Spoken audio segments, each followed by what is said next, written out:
in the entire business. We got Meister here getting ready to throw it down versus I believe Karflo. That's Karflo, yeah, on the other side. And Karflo, man, I mean, we love to see some Roy, don't we? I mean, this is one of the characters that... I think so. When the game came out, everybody looked at Roy and was like, hey, you know what? I think that this is a well-designed character, and he never really got changed since the game launched, right? Like, he's just... he's really just been there since the beginning, and Karflo going to stick it out. We've seen a lot of legendary Roy performances at LMBM before. Karflo going to try to add to that, but like you mentioned, you're going up against perhaps the best Game & Watch in the business. That's no doubt. I mean, I feel like there's a couple of characters that were playing Smash Ultimate back in Smash 4, and it was definitely, well, it was Roy, and it was also Little Mac. There was a Roy on that first stock, but unfortunately, Karflo ends up giving it up right there to Meister again, kind of, you know, playing it to the weaknesses that is Roy. Roy, of course, fast faller, very easy to smack around. That's certainly something that I think a Game & Watch of any level, especially at low percents, is definitely looking for. As you can see, Roy off of his feet again. A lot of the party gets started out of, you know, short hop there, short hop forward there. And if you don't space that properly, if you don't go for the cross-up, Game & Watch will catch it. Whew.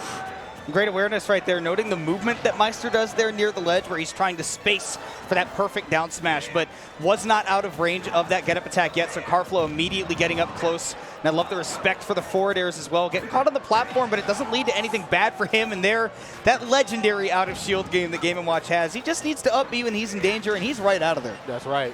Out of harm's way indeed. Yes. Okay, I was getting ready to say, the threat of standing jab in the corner, even if it is Game & Watch and up B out of shield, is still up B out of shield. You got to respect Chrom and Roy's standing jab. Because once you get hit with that, it's like, now what's to come next? Is it going to be back air? Is it going to be forward air? Are they going to go for a jab again, wait for me to air dodge in, and then they're going to go for F tilt? Or just run up, standing F tilt can get the job done too. So Karflo giving us that less is more type of play style. Can't say the same for Meister, of course. Pressing all the right buttons in the corner, getting it done. I mean, just having a ball in the advantage state, which you need to, like you were talking about. Roy is a fast faller, going to get comboed a lot. I mean, we've seen Roy's have success against Meister and other Game & Watches, particularly you think of people like Cola, who have had, you know, they haven't won every set against Meister, but they do perform pretty well, where some people just kind of look kind of lost against this character. Roy is one that can definitely do it, but the key is you got to hit Game & Watch back just as hard as he is hitting you. So if he's doing 50-60% in one opening to you, got to do the same to him. Yeah, and this is one of those like where you really don't want to be on the retaliatory end of it. Like, you know, you want to be the one that's kind of dishing out the damage first, because once Game & Watch does what they do, they're waiting for you to attack, and they're waiting for you to touch their shield, and you know what's going to happen after that. And I think most notably, not only just the get off me tactic that is a special out of shield, but also the fact that now you're off of your feet as Roy, which has proven a spot that Karflo just cannot afford to be in anymore. You have to get this stock taken a quick up B. Not going to connect. And even on Battlefield, I mean, I know Game & Watch is light, but I still don't think that would have been enough. And I like that patience, right? Okay, he knows that Meister wants him to run kind of right up towards him, right in the edge of where that Roy's effectiveness is, but not giving it to him. And he is doing a really good job of baiting Meister into kind of giving him some big openings. And Karflo keeping this at least down to one stock apiece, but coming out of the corner against Game & Watch, tough place to be. We've already seen Meister get a stock off of it, but still hanging on for the New York City Roy. That's right. Well, we'll see for how much longer. I mean, it doesn't take much right here for Roy to make a comeback. You just need a little bit of grease and the right type of heat, and you can really kind of chisel away here at this lead. But it seems like Meister's doing all the heat bringing right here. Oh, and the key bringing. Wait a damn minute, but wait. DI. I'm still alive, but oh yeah, that turtle got some snap to it. You're out of here. Yep. Man really said, I'm hungry. That's right. Chomp, chomp, you're done. Got great edge guarding sequence there by Meister. Again, he's seen this plenty of times, and that air dodge burns so early. Karflo felt like he had to, you know, really respect Meister going right back up there with an up B or something, but there's that turtle. Wow.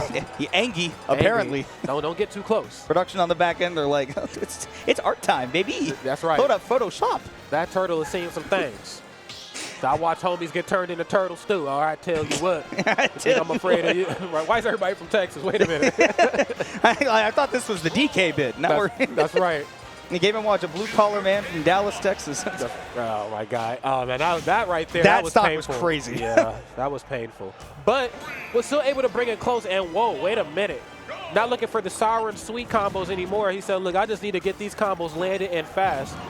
Now, if you go off stage in this matchup. I don't know how you make it back because Meister really just needs to space himself correctly and press the B button.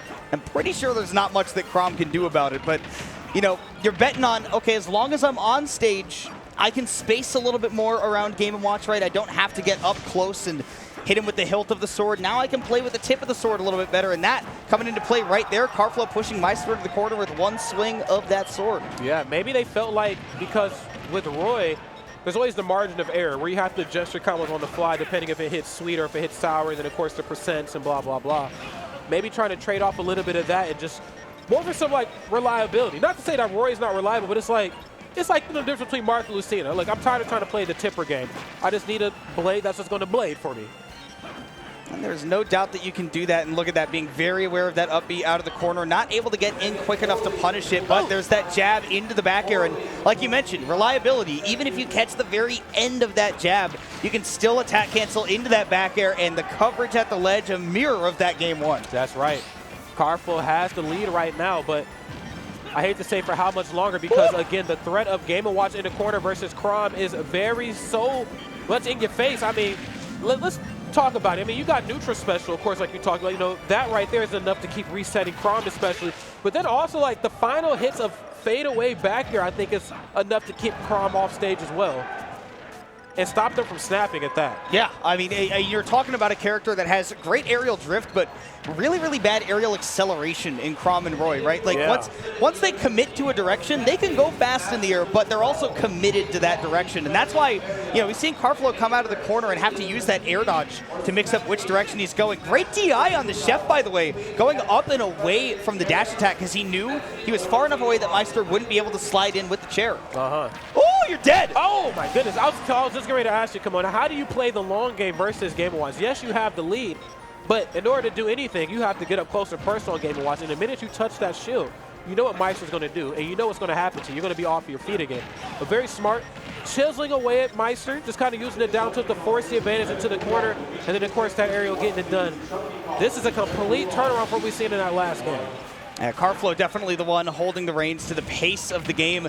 Meister with some big damage here. I mean, Chrom is a very, very big fast faller, but didn't follow the DI on the combo off of that nair. So Karflo actually getting out of that combo much earlier than I would have expected. And here comes a juggle, a little bit too aggressive, and the key does hit him right back, and Meister gets a little bit more on the board. But man, Karflo really playing this matchup beautifully. I will have to say so.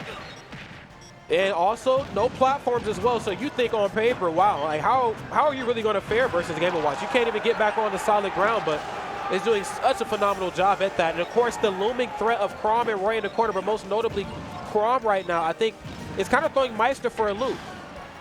I think that Meister is definitely not used to like the speed and the range that Chrom can play with, right? And it's just outside of Game & Watch's threat zone, but he's also caught a couple of those air dodges in already. Brings this to last stock, and you got to know, Meister is looking to push Karflo into the corner, right? He'll take this damage, but his #1 goal is to put some more corner pressure on that Chrom, and if Meister has taken note of any particular habits that Karflo has, now is the time to eat them up. 55% already built, but you're the one off stage now. Yeah, I mean, he's definitely eating up those bad habits for sure. I mean, what was once upon a time a very strong lead has now kind of devolved into some sort of chaos early on the counter, but that's okay, though. You don't get anything off it anyway. Game & Watch, of course, safe and sound, but for how much longer? Wait a minute. No way. Not enough, man. That back air is so strong, but I guess without that Roy sweet spot energy, it's not going to be enough. Game & Watch going to take another trip off stage, and it's still going to be another good 30-40% before the up throw can kill, but it's going to be the forward tilt. Phenomenal spacing there from Karflo.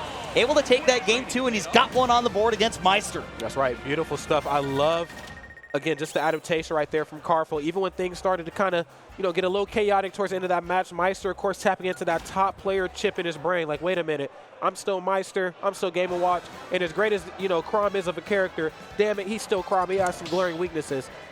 I still feel like Karflo held it strong until the very end and put himself a point on the board. Hey, but now I'm curious to see what the next game is going to bring us. Well, we're not going to be on FD most likely, even though Game & Watch usually can do really well here. Yeah. The Chrom seems to be working really, really well in return because Karflo has just been playing, his spacing has just been so perfect, and there's really been nothing to interrupt that. Yeah, it's just, that spacing I feel like is something in the neutral that doesn't get doesn't get enough praise, like how important that is for both of these two characters, you know, namely versus Meister as well. You know, Meister's one of those characters, one of those players, excuse me, where, you know, you'll run up, you know, bait out something punishable. You think you spaced it properly enough, you didn't, you've touched my shield, and now you're in some real trouble. But it feels like all the great space is kind of coming out from Karflo here. You know, whether it's like, you know, the ledge play, you know, the platform play, Karflo's looking so strong. Well, we're going to see how things turn around on Battlefield for Game 3, right? Where now the question is, how's the vertical gameplay going to be? Because he was so good horizontally. Now we have to see if he can fight back to Meister when he's got these platforms impeding those escapes from disadvantage, or maybe just giving him false mix-up options that Meister can cover even better. But so far, not the case. Karflo has still been playing at just such a perfect distance that it's been hard for Meister to change the pace of the game, because if you run further away, you're giving up stage control, and if you try to get closer, Karflo is right there with a counter hit. Oh my God, no counter right there at all. Just kind of let the hammer swing.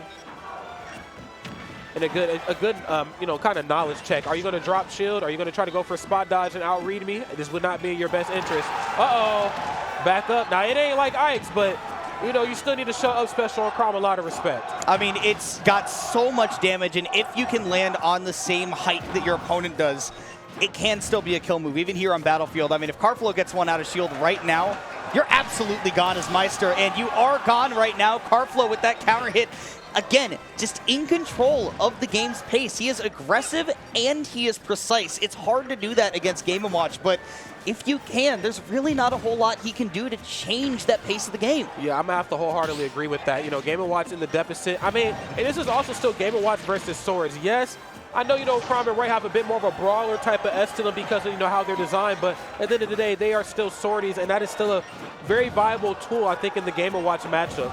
You know, just, again, to have that much range on Game & Watch can certainly come out and aid you. Down tilt, though. Oh! Eating that downer, but key thing, he's got all that aerial drift back, but again, early burn of the air dodge, expecting Meister to come up and chase him, but Meister always just does this thing where he comes up to you, but then he'll just kind of drift back down with you because he's ready for that air dodge, and that back air just covers so much. What are you going to do about it? That is the million-dollar question. It's just one of those moves that just demands so much respect, and I think both of these two characters they have a lot of those types of moves in their toolkits. You know, one thing that we really haven't seen that maybe it's a Game & Watch thing, but, you know, Chrom, Lucina, Mark, Roy, you know, we see a lot of, like, double-edged dance / dancing blade. We haven't really seen a lot of that come out unless it's used to kind of stall on the way back down to keep, you know, Meister off of their trail. With that move, you catch Game & Watch jumping it properly, bro, you better press side B. Like, what's up? You better press it. In the corner, that is still a very potent kill move, right? Yeah. I mean, it's not like, you know, Roy's sweet spot or anything, but I mean, it'll hit just as hard as that forward tilt, and then select situations where that side B is going to come out a little bit faster, or you need the activity of those multiple hitboxes. That can really, really help. But, you know, as we speak right now, Meister right back into this one. He's actually been the one to build up more damage, and Karflo's game plan is definitely slowed down a little bit more, right? We have a Chrom on the stage, and we're under 4 minutes. 2 stocks still on both players. I mean, either one of them could lose it soon, but right. Karflo, again, you know, keeping in mind the precision over aggression, that's really been their key game plan. That's right. Yeah, I mean, and that's really just going to be kind of the mindset needed to kind of, you know, help push you forward through this match. I think, you know, Chrom can get very aggressive at times, and sometimes if you just kind of dial it back a little bit, you let the damage and really the percent kind of come to you. As you can see right there, kind of caught him teching in place, was able to let him do a neutral get up, goes for the grab. Karflo right now looking so strong. Really struggling right now to get back onto solid ground here, though. Wow, yeah, he held on. He held on. You heard the whole crowd. They sounded like Family Feud missing an answer. Yeah. Wow. Oh. And that could have been a dead even game, but instead Meister working with a very big lead, and Karflo taking that forward air. You are not alive anymore. We are going to game number 4, and Meister ending it with just absolute absurdity. Why? Whoa. Relax, please. Yes, Meister. Look at this. Go ahead and take a look at this replay. Air dodge. You knew that up B was coming sooner or later, and before he even allowed him to swing that sword up sky high, back air was going to seal the fate, but he said, you know what? Go ahead and grab yourself a to-go plate. Go ahead and take this one for the road, my friend. And Rod, you know what? That's why we air dodge towards the blast zone. That's right. When we know that we probably have not won the game, that's why we air dodge towards the blast zone. When you're against somebody, just don't give them the opportunity. Just don't do it. I said concede, boy. I said back up. Meister said, oh, you want to give me a chance for a clip? Right, I'll take it. Luminosity's going to love this one. That's right. Big shout out to Meister, of course. Got the jersey on their back. Clean, clean stuff. Only the best Game & Watch in the world. I mean, should have had a sponsor a long time ago, but that's a story for another day.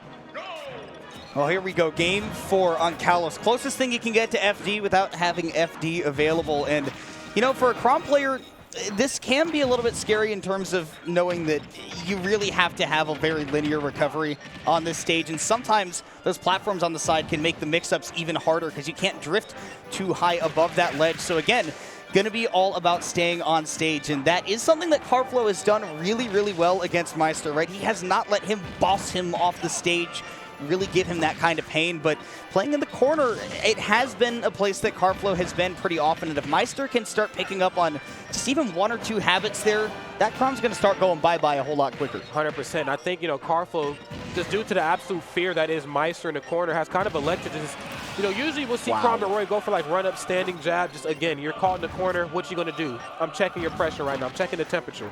But this time, you know, we've seen Karflo kind of run up to the ledge and then run out, wait for the roll-in or the jump-in off the ledge and go for the F-tilt. Some more safer options where Meister's like, I actually don't have to be safe versus you. I actually have the luxury of just, if you're caught in the corner, I can just toss out buttons and you have to respect every one of them. Well, and the same thing actually applies to the ledge trapping as well. We saw Meister a little bit scared, especially in that game 2 on FD, where he was like, oh, I don't really know what to do, like how to get around this Chrom ledge trap. But then he realized, Karflo's never going to contest me right at ledge because I've got Nair off ledge, and if Chrom gets hit by that, I can immediately toss him off stage. So Karflo's never going to get aggressive right there. And is your double jump gone? Yes, it is. So you're taking another trip to the bottom blast zone, and right now, Meister is bulldozing this NYC Chrom. Yeah, Meister is definitely locked in the matrix right here. Now, here I was thinking, well, there's so much real estate to work with on this match. This could actually kind of help the survivability for Chrom, but I feel like it's kind of bit him in the butt here because, you know, he's kind of closing out the distance the way he wants to, but the minute he gets close, Meister said, you've walked right into my trap. And unfortunately, he keeps finding himself off stage once more. There's the Nair. And we saw in game 2 and game 3 as well, right? Karflo had, you know, it seemed like a really big bag of tricks, right? Was able to kind of change things up, but that down smash sending him off stage, you know, as we say in Texas, letting the cat out of the bag is a whole lot easier than putting it back in. And Meister, tell you what, he kept his eye on that cat the whole time. And at the end of the day, Karflo just ran out of things that he could throw at Meister. And again, it took a couple trips off stage, and they ended with a one-way ticket to the blast zone. So it's a 3-1 win for Meister. I mean, Karflo did play very impressively, but at the end of the day, when you can't really mix up your playstyle, somebody like Meister is going to just get right back into this. And this stock, he had to throw out that forward air so early to call out that air dodge, because normally he's had his back turned, he waits for the air dodge, tosses out the turtle, but that time he just went, forward air is going to be able to take it, and a pretty dominant game 4. I'm going to have to wholeheartedly agree with that. You know, I think Meister, and it could maybe just be the Meister play style. It could also just be Game & Watch, a top professional play. But, you know, I think he does a really good job at playing to people's weaknesses. Now, of course, when the matches are starting to maybe trail out of control for himself, Meister will slow the match down, maybe start to, you know, throw out options that allow the kills to come to them. Didn't really need to do that here because, again, this is Chrom and Roy. You do have the